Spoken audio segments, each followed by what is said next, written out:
ثم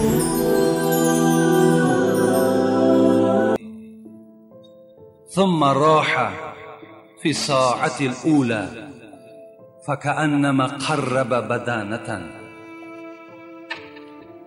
ابو هریره به همه ما و شما شناس است، یکی از صحابه های جانفدا در اسلام ما و شماست، خدمتگار پیغمبر خداست که 4 سال خدمت پیغمبر خدا را کردند. این حضرت میگوید از زبان شیرین پیغمبر خدا شنیدم که میگفت، چی میگفت؟ هر وقتایی که روز جمعه فرا رسد و امتان من در این روز غسل کنند. چگونه غسل؟ غسل الجنابت، مثل غسل جنابت اگر امتان من انجام دهند. یعنی روز جمعه وقتی که شد، چگونه ای که ابو سعید خدری هم راوی حدیث پیغمبر است، غسل الجمعه واجب علی کل محتلم. محتلم گفته ای البالغ، واجب گفته واجب الاختیار است. یعنی روز جمعه سنت است گفتند که هر یک امت پیغمبر باید که غسل کند. مقصد از غسل جنابت این است که خیلی پاکیزه بدنهاتان شما شسته کنید. غسل این آبازی را میگیم ما و شما.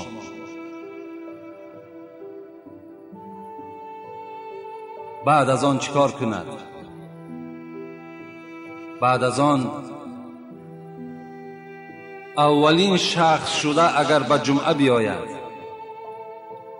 یعنی پیش از آنی که مکافات اولین شخص را برای شما بیان کنم، فراموش نکنید که پیغمبر خدا در حدیث های خیلی زیادش برای تازگی، برای شستن بدن به ما و شما تأکیدات خیلی زیاد دارد. علل خصوص در روز جمعه. وقتی روز جمعه شد، شما میتونید که حمام خانه را، حمام اون عمومیه که تمام موی سفید جوانها بدنها را لوچ میکنن، آبازی میکنن و یک منظره شرمندگی در اونجا برقرار میکنن، در اون منظره نی. زیرا که شما در این روز نه جمعه را صاحب میشین ثواب شد، زیرا که شما فرض از فرضهای خدا را ترک میسازید، یعنی ترک سطر عورت میکنید. خانه در حمام گرم کنید و صابونها و دندان شویک هایی که هست پیش از جمعه اینها را استفاده کنید. وقتی شما اینها را استفاده میکنید، بعد استفاده بهترین لباس های خود در بر کنید و از روغنی های خوشبویی که در خانه دارین در بدنهاتان، در لباسهاتان استفاده کنید و بعدا به سوی نماز جمعه بیایید. الملائکه تتعزى مما یتعزى بنو آدم. پیغمبر خدا گفتند باید بدن امت من هیچگاه بوی نداشته باشد. مقصد از بوی بد، هیچگاه بوی عرق بدن در بدن امت من باید وجود نداشته باشد. هیچگاه امت من باید بدن ناشسته نداشته باشد. وقتی بدن امت من بوی میکند، وقتی پهلوی این امت من رفیقی که نشسته است آزار میبیند، پیغمبر گفتند ملائکه ها آزار میبینند از آن چیزی که آزار میبیند فرزند آدم. وقتی فرزند آدم هم که از بوی غلیظ تو ناراحت شد، گمان کن، تصور کن که ملائکه‌ای که تو داری وای هم از تو نفرت دارد. رسول اکرم گفتند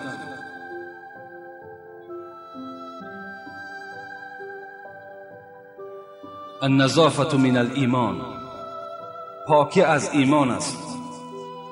شما وقتی به جمعه می آیین، از همه شما خواهش، پدر هستی، برادر هستی، به لباس ها بسیار توجه خوب بده. علال خصوص همین نزدیکی 2 روز پیش در یک مسجد نماز عصر خواندیم. وقتی ما پای افضالای خود خواستیم در جای پای افضال بگذاریم، باور کنین مسافه قریب 2 متر به سوی پاپوشی ها رفته نمی شود از دسته بوره که همون پاپوشی ها بی نهایت بوی میکنند. چگونه امر فرزند مسلمان در پای خود میکشد؟ آیا وای همون بوره حس نمیکند؟ باز به همون جورب های بویناک آمده بالای جای نماز می ایستد، نماز می خواند. و فی ثیاب البزلتی، عباره مختصر میگه در لباس هایی که بویناک هستند، چرکین هستند، نماز نخوانید که نمازتان ثواب ندارد. آدم مسلمان باید تازه باشد، پاکیزه باشد. وقتی شما بدنها را پاکیزه کردین، تازه کردین، پیغمبر خدا را از فضیلت روز جمعه به شما خبر میدهد. بعداً دوان به سوی مسجد حرکت کردی که تا که آدم اول باشم، یعنی بر وقت به نماز جمعه میایی. رسول الله گفتن فکأنما قرب بدنة، تو مکافاتی تو در روز جمعه همچنان است که یک اشتر را در راه خدا تو ذبح کرده باشی، قربانی کرده باشی. یک اشتر قیمتش شاید که $500 باشد، $400 باشد. تو در یک ساعتی که بر وقت می آیی به جمعه و کار خودت ترک میکنی، در نزد خدا در روز جمعه الله که تو صاحب یک قربانی اشتر میگردی. و من راح فی ساعت الثانیه، پیغمبر گفتند اگر مبادایی که آدم اول نشد و آدم دویم شد، فکأنما قرب بقرة، همچنان از پیغمبر خدا گفتند که یک گاو را در راه خدا قربانی کرده است. و من راح فی الساعت الثالثه، دویم آدم هم دیراب نکردی، سیوم آدم شدی، رسول اکرم گفتن فکأنما قرب کبشا اقرنه، همچنان است که یک قشقار را در راه خدا قربانی کرده است. و من راح فی ساعت الرابعه، اگر سیوم آدم هم نشدی، چهارم آدم آمدی، همچنان از پیغمبر خدا گفتن که فکأنما قرب دجاجة، تو یک مرغ را در راه خدا قربانی کردی. و من راح فی ساعت الخامسه، اگر پنجم آدم تو در جماعت اشتراک کردی، فکأنما قرب بیضة، پیغمبر گفتن همچنان است که تو یک تخم را در راه خدا قربانی کردی. فاذا خرج الامام علی المنبر، پیغمبر گفتن وقتی امام شما آمد، داملای شما آمد، بالای منبر برآمد، حضرت الملائکه یستمعون ذکره، اونها نویساندن ثواب می پوشانند و به داملا گوش می اندازند که داملا چی می گوید. خوش به حال آن برادرانی که در روز جمعه حرکت میکنند که بر وقتتر به نماز جمعه بیایند، نمی ایستند که 5 دقیقه یا 10 دقیقه به نماز به انجام امر معروف بماند و بعد من در نماز جمعه اشتراک کنم. این حالت از ثواب این قربانی ها و از ثواب امر معروف اون انسان محروم میگردد. خوش به حال آن برادرانی که چه از راه های نزدیک و چه از راه های دور برای خواندن نماز جمعه بیقرار میشوند، برای شنیدن امر معروف بیقرار میشوند، حرکت میکنند، به سوی جمعه میآیند. انشاءالله اینها در گروه همون آدم های صادق و آدم های نجات یافتگی در روز قیامت قائم میگردند. البته این موضوع فضیلت جمعه هم خیلی موضوع کلانی هست. امروز آخران جمعه ما از سوال و جواب می شود، زیرا خیلی زیاد سوال هایی بود که من بسیاری آنها را نخواندم، زیرا که بسیاری آنها با یکدیگر تشبیه بودند، مانند بودند. و امروز خدا خواسته باشد این سوال هایی که در پیش من از جواب می گوییم و جمعه دیگر خدا خواسته باشد محبت صحابه ها را به پیغمبر به شما حکایت میکنیم که آیا صحابه های پیغمبر و پیغمبر ما و شما چگونه محبت داشتند، چگونه اسلام دفاع کردند، چگونه قرآن دفاع کردند. انشاءالله به سمع شما میرسانیم. السلام علیکم حضرت داملا، یک سوال دارم. سلمان فارس چگونه اسلام را قبول کرد؟ قال رسول الله صلى الله عليه وسلم لو كان الإيمان بالثريا لناله رجال من هؤلاء. این حدیث بخاری است، حدیث صحیح بخاری است که پیغمبر خدا وقتی که آیت جمعه فرامد که راوی این حدیث ابو هریره است، پیغمبر خدا گفتند که در سیوم آیت جمعه معنای آیت این است که ای اهل اصحاب، باز بعداً شخصانی زیاده، قومهای زیاده باز در اسلام داخل می شوند. یک مرد گفت پیغمبر خدا این کدام قوم است که باز در اسلام داخل می شوند؟ پیغمبر خدا در پهلویش سلمان فارس نشسته بود، سلمان ما و شما. رسول اکرم دست در شانه سلمان گذاشت و گفت همان قومی که من خبر می دهم از قوم همین فارس هاست. اگر علم ایمان در ثریا گفته چقدر ستاره دور است، اگر این قدر دور که باشد هر آینه این علم را پایان می آرد، این مردم اهل فارس. پیغمبر خدا گفتند خوش به حال مردم ما و شما. پیغمبر خدا در حدیث ها می آید که با زبان فارسی ما و شما شوربا هم گفتند. وقتی از سلمان فارس پرسیدند که شما همین خوراک چی میگویید، گفتند شوربا میگوییم. پیغمبر شوربا گفتند با لفظ شیرینی خودش. همین سلمان پدرشان زردشت بود، خودشان آتش پرست بودند. من مختصرا این قصه را برای این برادر میرسانم زیرا قصه زیاد میگیرد. و پدرش بسیار آدم مالدار بود، بسیار مالدار و زمیندار بود و سلمان را چنان دوست می داشت می گفت که از تمام آن زمین و دولتی که دارم سلمان برای من تو نیکوتر هستی، تو محبوب تر هستی. باره می گوید این پدر سلمان و سلمان فرمود که من امروز از زمینهای خود خبر گرفتن نمی توانم، به سر زمینهای من رو از حال زمینهای من خبر بگیر، لیکن از تو التماس سلمان بر وقتتر برگرد، زیرا دیر آمدن تو در من طاقت ندارم. وقتی میگد این سلمان از خانه بیرون شد، در راه میگد با یک خانه، با زبان امروزه ما و شما بگیم یک کلیسا میگیم، یعنی جای نصرانی ها عبادت میکنن، در همون کلیسا رو پرو شد، نگاه کرد که مردم نصرانی عبادت دارند. در حال داخل همون خانه شد و عبادت نصرانی ها بلای سلمان بسیار خوب آمد. تا فرو رفتن آفتاب همراه نصرانی ها عبادت کرد. وقتی بیگاه شد میگد نزد پدر آمد. پدر خیلی ملامتش کرد، چرا تو دیر کردی؟ گفت امروز من در یک خانه نشستم که نصرانی ها عبادت میکردند و بسیار از عبادت اونها خوشنود شدم. پدر جان گفت از این دین آتش پرستی ما دیده دین اونها حق تر است و دین اونها شیرین تر است. پدرش گفت نه، گفت در دین اونها هیچ خوبی ندارد، هیچ ثواب ندارد. هرچند که میکرد سلمان از دین نصرانی بر نمیگشت. بناگاه پدر شکار کرد، سلمان در خانه محکم کرد، دیگر نگذاشت که از خانه بیرون شود، زیرا میفهمید که وی این خانه را ترک میکند و از پی دین نصرانی میشود. لکن سلمان که در دلش محبت همون دل نصرانی که داخل شده بود، با کاروان همون مردم اصفهان، در اصفهان زندگی میکرد. یعنی تولدش از اصفهان است، اصفهان ایران. با آنها فرمان داد که اگر شما وقتی که به طرف مردم شام حرکت کنین، وی پرسیده بود از اون خانه که ریشه شما در کجاست، عالم های شما در کجاست.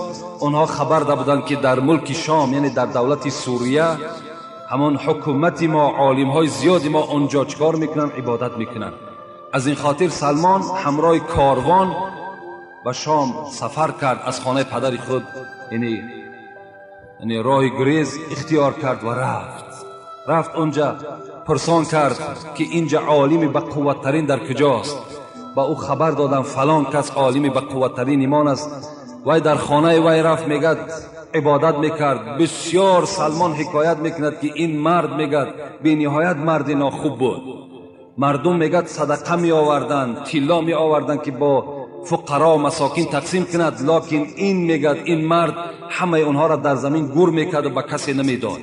وقتی این مرد میگه از دنیا گذشت، مردم آمدن غمگین شدن. من به آنها خبر دادم که غمگین نشوید که این مرد مرد ناخوب است. آن خیر احسانی که شما دادید همه اونها را پنهان کردگی هستند. وقتی مردم گفتن دلیل داری، وقتی رفت زمین میگه کن و طلا و نقره را نشان داد. این مردم به خلاصه آمدن که این پیشوای خودشان به دار بکشن و سنگسار کنند و همچنان میگه معامله بر او کردن. و بعد او میگه یک نفر دیگر در همون ملک شام میگه بسیار عالمی نصرانی با قوت بود. پیش او رفتم، بسیار آدمی خوب بود. در او کس شاگرد ایستادم. وقتی وفاتش نزدیک شد، باز از او توصیه گرفتم به دیگر انسان. همچنان یک سلسله چندین آدم نصرانی ده سلمان فارس شاگرد ایستادن. یعنی دین نصرانی که دین باطله بود با همین دین پیروی میکرد. و ناگاه میگد آخران بار میگد با یک نفر رو پرو شدم، یک موی سفید خیلی نصرانی بود و بر من خبر داد که دیگر به کسی شاگرد نشو، میتوانی که به سوی مملکت عرب روی. در کتاب انجیل خبر آمده است که در همین زمانهای نزدیک یک شخص میبراید که 3 نشانه دارد. نشانه اولش همین است که صدقه را نمیخورد. دویم نشانش همین است که مال هدیه را میخورد. و سوم نشانش همین است که بین دو شانه او لا اله الا الله محمد رسول الله زدگی هست. حضرت سلمان از زبان این پیر خود وقتی این سخن شنیدن میگوید گاو داشتم، گوسفند داشتم، رهسپار به سوی همین مملکت عرب شدم. و بر من میگد همون پیرم خبر داده بود که این مرد، این عرب در بین دو کوه سیاه از سنگ و بینش باغهای خیلی خرما دارد. انا همونجا چکار میکند؟ هجرت میکند. تو در همونجا میتوانی که با این شخص یعنی با محمد رو پرو شوی و با او ایمان بیار. وقتی میگوید در راه آمدیم با بنی کلب گفتگی یک قبیله رو پرو شدم و گاو مالا با اونها دادم که مرا به ملکی همان گفته استادم برد. اونها مرا فریب دادن و با یک نفر فروختند. و این مرد میگد مرا در راه عذاب و شکنجه میداد. به ناگاه آورد میگه به یک موضعی که نگاه میکنند و پلوش همین کوه سیاس و بینش یعنی باغزار خیلی از خرما زیاد است. در دلم گذرانیدم که انا همین موضع همون موضع است. یک چند مدت با این خوجین خود خدمت میکردم. به ناگاه میگد روز بالای خرما میچیندم که یک آوازه شد که یک مرد آمده است. یک مرد از مکه مکرمه به مدینه هجرت کرده است که نام او محمد است و بسیار انسانی خاکسار و مهربان است.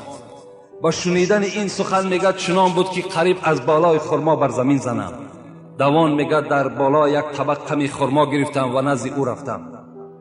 پیشنهاد کردم و گفتم تو محمد هستی؟ گفت بله من محمد هستم. گفتم این صدقه هست، من برای شما آوردم. من برای سنجش گفت سلمان پیشنهاد کردم که استاد من گفته بود که محمد نشانش همین است که صدقه را نمیخورد. وقتی میگد پیشنهاد کردم گرفت کاسه را در دست صحابه ها داد. گفت شما تناول کنین که صدقه برای من جایز نیست. صحابه ها میگه خوردن. من به دل گذرانیدم که این یکم نشانه وی است. دویم بار باز میگد از پیش او غایب شدم. باز خرمای آوردم و گفتم محمد این هدیه هست. وقتی رسول الله هدیه را شنیدن در حال خود تناول کردن و صحابه ها را دادن. در دل گذرانیدم که این همان محمد است. روز میگه جنازه بود. برای سیوم نشانه او را دیدن که مهر نبوت بود. میگه جنازه بود، پیغمبر خدا بین صحابه نشسته بود. وقتی من وارد معرکه شدم رسول اکرم 100% دانستند که من مهر نبوت را میکاوم و بالای سر پیغمبر دور میگشتم. مادامی که یک لطه پیغمبر میگر ریداش که بالای همون مهر پرتافته بود، برای من دیدن همون مهر بسیار مشکل بود. پیغمبر خدا که پیخست شدند میگر ریدا را از بالای گردنشان گرفتند. من از پس پشت پیغمبر بودم. وقتی مهر دیدم که نویسانده شده است لا اله الا الله محمد رسول الله، یک باره خودم بالای مهر پرتافتم و او را بوسه می کردم و می لیسیدم. پیغمبر خدا گفتم بس است سلمان، بس است، تو نائل شدی. سلمان از پیش گشتن و کلمه عرضه کردن مسلمان شدن. این یک مختصرا حیات حضرت سلمان است.